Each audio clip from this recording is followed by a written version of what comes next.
നിർണായക സ്ഥാനാർത്ഥി ചർച്ചകൾക്കായി CPIM സംസ്ഥാന സെക്രട്ടറി MV ഗോവിന്ദൻ നിലമ്പൂരിലേക്ക് എത്തിയിരിക്കുകയാണ്.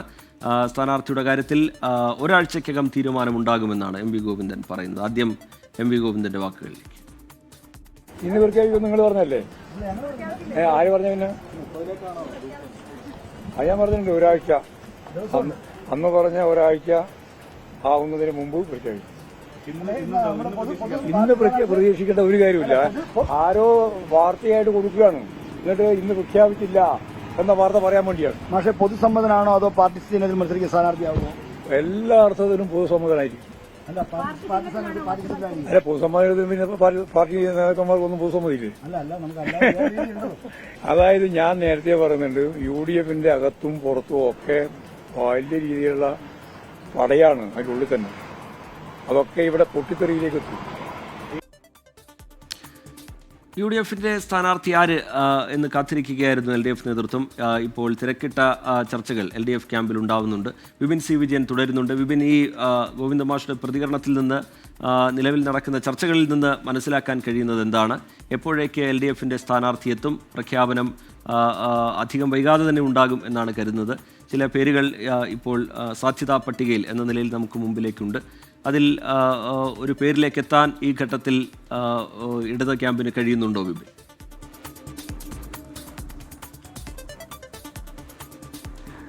രജിത്ത്, CPIM-ന്റെ മുതിർന്ന നേതാക്കളായിട്ടുള്ള MV ഗോവിന്ദനൊപ്പം തന്നെ A വിജയരാഘവൻ തുടങ്ങിയവർ ഇന്നിപ്പോൾ നിലമ്പൂരിലേക്ക് എത്തുകയും 4 മണിയോടുകൂടി അവിടുത്തെ നേതാക്കളുമായിട്ടുള്ളൊരു യോഗം ചേരുകയും ചെയ്യും.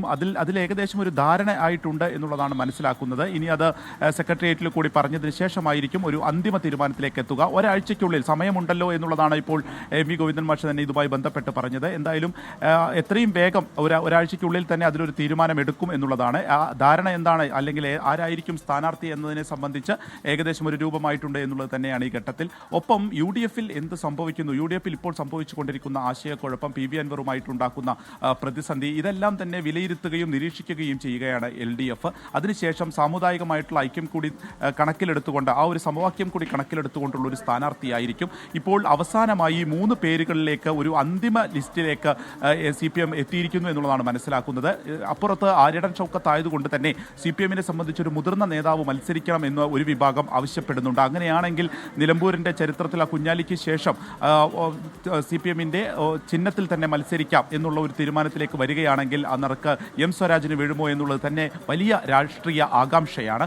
ഇനി സ്വതന്ത്ര സ്ഥാനാർത്ഥിയാണ് ഒരിക്കൽ കൂടി പരീക്ഷിക്കാൻ ഏൽപ്പിക്കുന്നതെങ്കിൽ അത് പ്രൊഫസർ തോമസ് മാത്യുവിന് വരാനുള്ള ഒരു സാധ്യത കൂടി കണക്കിലാക്കണം. ഇതിനു മുൻപ് ആര്യടൻ മുഹമ്മദിനൊപ്പം 2 വട്ടം മത്സരിച്ച ആളാണ് പ്രൊഫസർ തോമസ് മാത്യു. ചുങ്കത്തറ കോളേജിലെ മർത്തോമ കോളേജിലെ പ്രൊഫസറായിരുന്നു അദ്ദേഹം. വീണ്ടും മത്സരിക്കാനുള്ളൊരു സാധ്യത കൂടിയുണ്ട്. മറ്റ് 3ാമത്തെ പേര് ഷെറോണ റോയിഡായാണ്.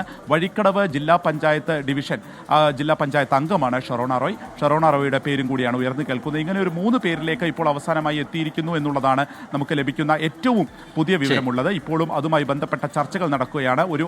ഒരൊറ്റ പേരിലേക്ക് വൈകാതെ എത്തും എന്നുള്ളതാണ്. അപ്പോൾ CPM-ന്റെ മുതിർന്ന നേതാക്കൾ നിലമ്പൂരിലേക്ക് എത്തുകയാണ്. റിജിത്ത്, ശരി, UDF ക്യാമ്പിൽ ഇപ്പോഴുണ്ടായിരിക്കുന്ന അസ്വാരസ്യങ്ങൾ, അൻവർ ഉയർത്തിവിട്ട വിവാദം, ഇതൊക്കെ സസൂക്ഷ്മം നിരീക്ഷിക്കുന്നുണ്ട് LDF ക്യാമ്പ്.